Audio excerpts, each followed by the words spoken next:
कार्यक्रम आपका पत्र मिला के सभी श्रोताओं को अनिल भारती का प्यार भरा नमस्कार और कल्पना जी आपको भी मेरा नमस्कार। भारती जी आपको नमस्कार। कार्यक्रम सुन रहे सभी श्रोताओं को मेरी ओर से नमस्कार। और देखिए ना, आज के इस प्रोग्राम में बहुत सारे हमारे श्रोताओं के पत्र आए हैं, लेकिन साथ में अब देखिए ना, रमजान माह चल रहा है। ऐसे में हमारे श्रोता वक्त निकाल कर पत्र लिखते हैं और मैसेज सेंड करते हैं हमें।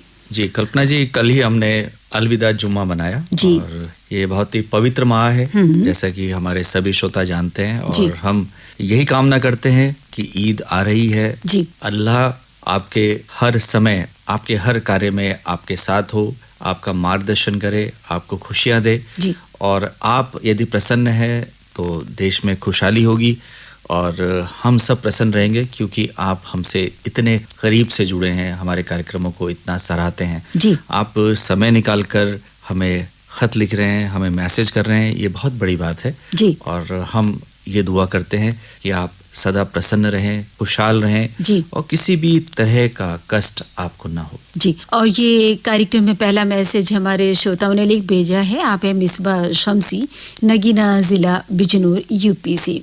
लिखते हैं कि पूरे आकाशवाणी परिवार को मेरा सलाम और साथ ही ईद की बहुत बहुत मुबारकबाद। कैसे हैं आप सब? 30 तारीख को आपका पत्र मिला कार्यक्रम बहुत पसंद आया। 31 तारीख को बालमंडल कार्यक्रम सुना, अच्छा लगा। 1 तारीख को नमस्कार देहरादून कार्यक्रम भारती मैम ने पेश किया, अच्छा लगा। 2 तारीख को नमस्कार देहरादून कार्यक्रम प्रियंका जैना मैम ने पेश किया, अच्छा लगा। 3 तारीख को नमस्कार देहरादून कार्यक्रम माधुरी मैम ने पेश किया, अच्छा लगा। और लिखते हैं 4 तारीख का संदेश टू सोल्जर्स कार्यक्रम बहुत पसंद आया। लिखते हैं कि आपके केंद्र के सभी कार्यक्रम बहुत अच्छे लगते हैं। मिसबा जी हमारी नियमित श्रोता हैं और लगातार हमारे कार्यक्रमों के बारे में अपनी राय लिखकर भेजती रहती हैं। ईद की आप सबको बहुत बहुत अग्रिम शुभकामनाएं। ये पर्व आप सबके लिए बहुत ही मंगलमय हो और आपकी तमाम जो मनोकामनाएं, जो इच्छाएं हैं, वो इस साल पूरी हों, ऐसी हमारी भी दुआएं हैं अल्लाह से। हम ये कहना चाहते हैं कि आप लगातार हमारे कार्यक्रमों को सुनती हैं और सिलसिलेवार आपने कार्यक्रमों को सुना है। तारीख के हिसाब से आपने कार्यक्रमों की प्रशंसा भी लिखकर भेजी है, किस कार्यक्रम को आपने सुना है। तो कल्पना जी, हमें साफ साफ पता लग रहा है कि आप सभी कार्यक्रमों को सुनती हैं, चाहे वो इसमें नमस्कार देहरादून हो या हमारे सैनिक भाइयों के लिए जो साप्ताहिक कार्यक्रम संदेश टू सोल्जर्स आता है वो भी आपने पसंद किया है और संगीत के कार्यक्रम भी आपको अच्छे लगते हैं और बच्चों का कार्यक्रम जो बाल मंडल है वो भी आपको बहुत पसंद आया है। जहाँ तक नमस्कार देहरादून की बात है, ये हमारे जो प्रस्तुतकर्ता है, चाहे वो भारती आनंद हो, चाहे प्रियंका हो, चाहे माधुरी हो, चाहे संगीता हो, सभी बहुत मेहनत करते हैं। योगंबर भी अब इसमें जुड़े हैं और हम उस विशेष अवसर पर, विशेष दिन जो महत्वपूर्ण घटनाएं घट रही होती हैं या कुछ महत्वपूर्ण आयोजन होते हैं, उस पर हम चर्चा कर रहे होते हैं। अब जैसे 2 तारीख की बात करें कल्पना जी, ऑटिज्म एक ऐसी बीमारी है जिसके बारे में व्यापक शोध की आवश्यकता है, लोगों को जागरूक करने की आवश्यकता है। तो उस दिन हमने उस खास विषय पर चर्चा की और इन दिनों जो भी कार्यक्रम हो रहे हैं उसमें कहीं ना कहीं हम अपने लोकतंत्र की मजबूती की बात करते हैं, लोकतंत्र का जो पर्व है उसको मनाने की बात करते हैं और मतदाताओं को हम जागरूक करने का प्रयास कर रहे हैं कि हम बड़ी संख्या में इस बार लोकसभा के चुनाव में अपना मत अवश्य दें और घर में ना बैठें। जी बिल्कुल। कई बार हम यही सोचते हैं कि अगर हम वोट देने नहीं जाएंगे तो क्या होगा। ये हमारा संवैधानिक अधिकार है, ये हमारा दायित्व भी है कि हम लोकतंत्र के प्रहरी हैं और इस उत्सव में अपना जो महादान है हमें अवश्य देना है जी।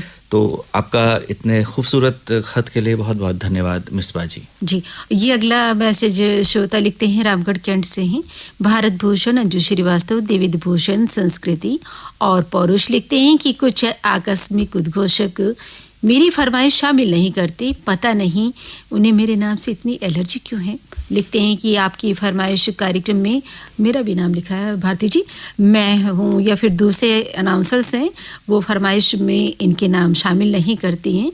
लिखते हैं किंतु पता नहीं क्यों आप मेरे फरमाइशी कार्यक्रम में नाम शामिल नहीं कर रहे हैं। मन बड़ा व्यथित हुआ, अच्छा नहीं लगता इस तरह से जब आप कार्यक्रमों में नाम शामिल नहीं करते हैं। कल्पना जी, ये नाम ऐसे तो नहीं है जो कार्यक्रमों में शामिल नहीं होते हैं और ये हमारे नियमित श्रोता हैं। विभिन्न कार्यक्रमों में इनके नाम अक्सर सुनने को मिल जाते हैं। जी। एक दो कार्यक्रमों में नहीं हुआ होगा, और जैसे कि हम बताते हैं कि बहुत बड़ी संख्या में श्रोता हमें खत लिखते हैं, मैसेजेस भेजते हैं, और जो व्हाट्सएप फरमाइश है या आपकी फरमाइश है उसमें एक बहुत लंबी क्यू है। पता नहीं क्यों कल्पना जी, लोग इतना पसंद क्यों करते हैं इन कार्यक्रमों को। शायद आप लोग इतना अच्छा प्रस्तुत करते हैं और सभी के नाम इसमें शामिल होते हैं, तभी आगे व्यक्ति प्रेरित होता है। तो हम आपसे बिल्कुल स्पष्ट कह देते हैं कि इसमें जैसे कि आपने एक शब्द का इस्तेमाल किया है कि पता नहीं क्यों मेरे नाम से एलर्जी है, ऐसा हरगिज नहीं है। और आपने खुद भी लिखा है कि एक दो अनाउंसर हैं जो आपका नाम लेते हैं, तो ऐसा तो नहीं है कि आपके नाम से कोई एलर्जी हो या कोई हमारी आपसे दुश्मनी हो। आप नियमित रूप से कार्यक्रम को सुनते रहें, और एक दो कार्यक्रम में यदि नाम शामिल नहीं होता है तो इतना निराश होने की या व्यथित होने की जरूरत नहीं है। आप खुश रहें और इंतजार करें अगले कार्यक्रम का। और हम कभी भी ऐसा नहीं करते हैं कि नाम को देखकर ही हम शामिल करते हों। और गीत आपकी पसंद का यदि हमें मिलता है, और अक्सर श्रोता यही लिखते हैं कि किसी भी गीत में हमारा नाम शामिल करें, और ऐसा भी किया जाता है। हम स्पष्ट रूप से आपसे बता दें, और आप अच्छे मन से खुश होकर हमारे कार्यक्रम को सुने। गाने तो हम अच्छे बजा ही रहे हैं और नाम भी आपके शामिल होंगे, थोड़ी प्रतीक्षा करें। जी भारती जी, हमारे श्रोता जब कार्यक्रम सुनते होंगे निश्चित ही वो खुद भी इस बात को देखते होंगे कि इतने नाम हमारे कार्यक्रम में लिए जाते हैं, चाहे उनकी फरमाइश हो या फिर दूसरे नाम हो, लेकिन हम लोग कोशिश यही करते हैं कि अपने सभी श्रोताओं के नाम हम कार्यक्रम में शामिल करें। लेकिन हमारे श्रोता कई बार इस बात को सुनकर ये अंदाज़ा लगा सकते हैं कि ये फरमाइशी कार्यक्रम है या नाम का कार्यक्रम है।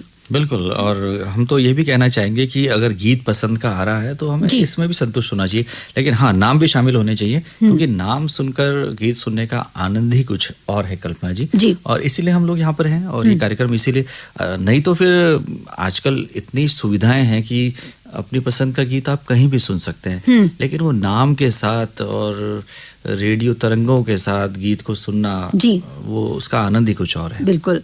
और ये अगला मैसेज हमारे श्रोता लिखते हैं, विरमगाम जंक्शन से हैं, अजीत कुमार, राजेश कुमार, राकेश कुमार, भावेश कुमार और साथ में इनके परिवार वाले। लिखते हैं कि आपके केंद्र से सुबह 11 बजे जो प्रोग्राम व्हाट्सएप फरमाइश आता है, इसमें हर दिन फरमाइश भेजता हूं, पर बार बार भेजना अच्छा नहीं लगता, फिर भी दोबारा भेजे तो आप शामिल करते हैं।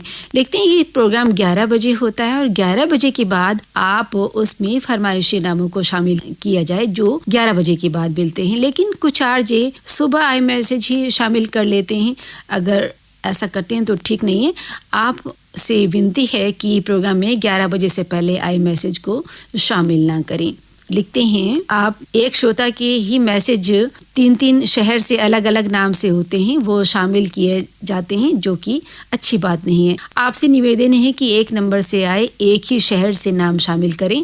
अगर एक मैसेज में 3-3 शहर वाले मैसेज नहीं शामिल किए जाएं तो ऐसा नहीं होगा। लिखते हैं कि देहरादून चावल की तरह देहरादून व्हाट्सएप फरमाइश भी लोकप्रिय हो रहा है और हम इसे प्रतिदिन सुनते हैं। बहुत अच्छी बात आपने की। जैसे देहरादून का बासमती चावल पूरा विश्व प्रसिद्ध है, उसकी खुशबू, अगर खाना कहीं बन रहा है तो उसकी खुशबू चारों ओर होती है, बहुत दूर तक उसे महसूस किया जा सकता है। तो ऐसे ही हमारा कार्यक्रम भी है, आपने बिल्कुल सही लिखा है। और कोई हम निर्धारित नहीं कर सकते कि इस समय से और इसके बीच में जो भी फरमाइशें आती हैं उनको शामिल करने का प्रयास किया जाता है। कोई नाराज ना हो, कोई असंतुष्ट ना हो, इस बात का ध्यान रखा जाएगा। और हाँ, हम तमाम श्रोताओं से ये गुजारिश करेंगे कि वो इस बात का ध्यान अवश्य रखें कि हमारे बहुत सारे ग्रुप्स होते हैं, उनमें हम शामिल होते हैं। तो क्या होता है कि हर किसी के साथ नाम जोड़ दिए जाते हैं, ऐसा ना करें। 3 या 4 नाम शामिल करें, और जहाँ से आप हैं वहीं से, ये नहीं किसी और श्रोता का, वो आपका मित्र है तो उसका नाम भी आपने जोड़ दिया। ऐसा हो सकता है कि अलग अलग शहरों से वही नाम लिखे जाएं, क्योंकि जब अनाउंसर पढ़ रहा होता है उसके पास समय का अभाव होता है, वो जल्दी में पढ़ता है, तो ये देख पाना मुश्किल होता है कि ये नाम कहाँ से आया है, क्या ये रिपीट हो गया है। लेकिन हाँ, ये ध्यान तो आप ही रखेंगे कि आप केवल अपने और अपने परिवार के ही नाम उसमें लिखें या दोस्तों के नाम लिखें। दूसरे शहर या अन्य जो दोस्त बने हैं रेडियो के माध्यम से, उनके नाम आप हर जगह से भेजेंगे तो जो नए श्रोता हैं उनके नाम तो कहीं भी शामिल नहीं पाएंगे। इस बात का आप ध्यान रखें। और इस संदेश के लिए हम आपके बहुत बहुत आभारी हैं। आप हमारे कार्यक्रम सुनते रहें। केवल फरमाइशी नहीं, और भी कार्यक्रम हमारे होते हैं और विभिन्न विधाओं में कार्यक्रम होते हैं। फिल्म संगीत के अलावा वार्ता, भेंट वार्ता, कहानी, कविता, जी। परिचर्चा और हमारे विशेष श्रोता वर्ग के कार्यक्रम है जिसमें बाल मंडल है, महिला जगत है, जननक वास्ता है, घर गृहस्थी है, युवाणी है, ग्राम जगत है और किसानों के लिए भी कार्यक्रम होता है। और यहाँ तक कि बहुत सुंदर सुंदर भेंट वार्ताएं भी प्रसारित जी होती जी, हैं। रात्रि 8 बजे हम हिंदी वार्ता भी करते हैं, संस्कृत वार्ता भी करते हैं, अंग्रेजी वार्ता होती है, स्वास्थ्य चर्चा होती है और बहुत सारे कार्यक्रम है। कथा सागर एक हमारा महत्वपूर्ण कार्यक्रम है। तो केवल फिल्म संगीत के कार्यक्रमों तक आप सीमित रह जाएंगे तो ये अच्छी बात नहीं है, क्योंकि एक इतना बड़ा कैनवास है। सुबह से शाम तक हम 17 घंटे 15 मिनट का प्रसारण करते हैं, उसमें समाचार भी होते हैं, समाचारों से जुड़े कार्यक्रम भी होते हैं जो आपके लिए महत्वपूर्ण साबित हो सकते हैं। और विशेष श्रोता वर्ग के कार्यक्रम में आप अपनी रुचि के कार्यक्रम सुन सकते हैं। यदि आप गढ़वाल के प्रवासी हैं तो आपके लिए तो और भी अच्छी बात है कि आप गढ़वाली कार्यक्रम में रुचि ले सकते हैं। महिलाओं के कार्यक्रम है, किसानों के लिए है, तमाम नवीन जानकारियां आपके लिए दी जाती हैं। उन जानकारियों का लाभ लें और जो रेडियो की जो मूल भावना है जिसमें हम आपको वाकिफ कराते हैं, हम आपको एम्पावर करते हैं, सशक्त करते हैं सूचनाओं के माध्यम से, जानकारी के माध्यम से, और हम मनोरंजन भी साथ में करते हैं। तो ये तीनों उद्देश्यों को लेकर अगर आप चलेंगे तो शायद आप हमारे कार्यक्रमों का भरपूर लाभ उठा पाएंगे और अपने ज्ञान में वृद्धि कर सकते हैं, सजग हो सकते हैं, अपडेट हो सकते हैं, क्योंकि कार्यक्रम के दृष्टि से रेडियो एक बहुत ही त्वरित माध्यम है और इससे आपका सामान्य ज्ञान भी बढ़ सकता है, आपके व्यक्तित्व में भी निखार आ सकता है। तो इन बातों को ध्यान में रखकर फिल्म संगीत से भी इतर कुछ सुनने का प्रयास करें। जी भारती जी, अगला मैसेज श्रोता लिखते हैं, आप अजय कुमार सिंगली, खद्दर जिला मुरादाबाद से लिखते हैं कि आपकी फरमाइश कार्यक्रम सुनने के लिए फ़ोन पर कोई ऐप है क्या, बताना। और लिखते हैं कि आपके यहाँ से प्रसारित सभी कार्यक्रम हमें बहुत अच्छे लगते हैं। जी, आपकी फरमाइश या आकाशवाणी देहरादून के कार्यक्रम आप प्रसार भारती का एक ऐप है जिसे न्यूज़ ऑन AIR कहा जाता है, NEWSONAIR, जिसे आप डाउनलोड कर सकते हैं प्ले स्टोर से और फिर आप उसमें आकाशवाणी देहरादून, जब आप उसमें आगे बढ़ेंगे तो सभी राज्यों के जो आकाशवाणी के केंद्र हैं उसमें दिखाई देंगे आपको। तो जब उत्तराखंड में आप क्लिक करेंगे तो 3 दिखाई देंगे, अल्मोड़ा, पौड़ी और देहरादून। उसमें देहरादून को आप सर्च करें और देहरादून आपको मिलेगा। देहरादून में आप सुन सकते हैं 100.5 हमारा फ्रीक्वेंसी है मेगाहर्ट्ज पर, FM बैंड पर हमारे कार्यक्रम सुने जाते हैं। इसके अलावा और भी ऐप्स हैं, लेकिन आप प्रसार भारती का जो ऑफिशियल ऐप है उस पे हमारे कार्यक्रम सुन सकते हैं। और यदि रेडियो सेट हो तो उसका तो आनंद कुछ और है। जी, और व्हाट्सएप फरमाइश दिन में 11 बजे सुन सकते हैं, रात को 10 बजे आपकी फरमाइश कार्यक्रम हमारे केंद्र से सुन सकते हैं। साथ ही फोन पर हेलो फरमाइश कार्यक्रम भी होता है, जिसके लिए हम अपने श्रोताओं को नंबर बताना चाहेंगे 7088001382। और बता दें गुरुवार के दिन शाम 4 बजे से 5 बजे के बीच रिकॉर्डिंग की जाती है, जिसका प्रसारण किया जाता है शुक्रवार को रात्रि 10 बजे से। भारती जी, बहुत सारी हमारे श्रोताओं से बातें हो गई, लेकिन अब चलें उससे पहले एक बार अपना पता बता दें। जी, हमारे श्रोता पता नोट करें। आपका पत्र मिला द्वारा केंद्र निदेशक आकाशवाणी देहरादून, पिन है 248001। साथ ही आप हमें व्हाट्सएप के माध्यम से भी अपने मैसेज ले सकते हैं, जिसके लिए नंबर है 7088000731। और साथ ही हम अपने श्रोताओं को ईद की अग्रिम मुबारकबाद दे दें और हम यही कहेंगे कि आपको ईद बहुत बहुत मुबारक हो और ये पर्व देश में खुशहाली लाए, एक प्रेम, सद्भाव, सौहार्द वातावरण बने जिसमें हम सब तरक्की करें और खुशहाली देश में आए। आपको एक बार फिर रमजान मुबारक और ईद की बहुत बहुत शुभकामनाएं। और अब अनिल भारती और कल्पना पंकज को दीजिए अनुमति। नमस्कार।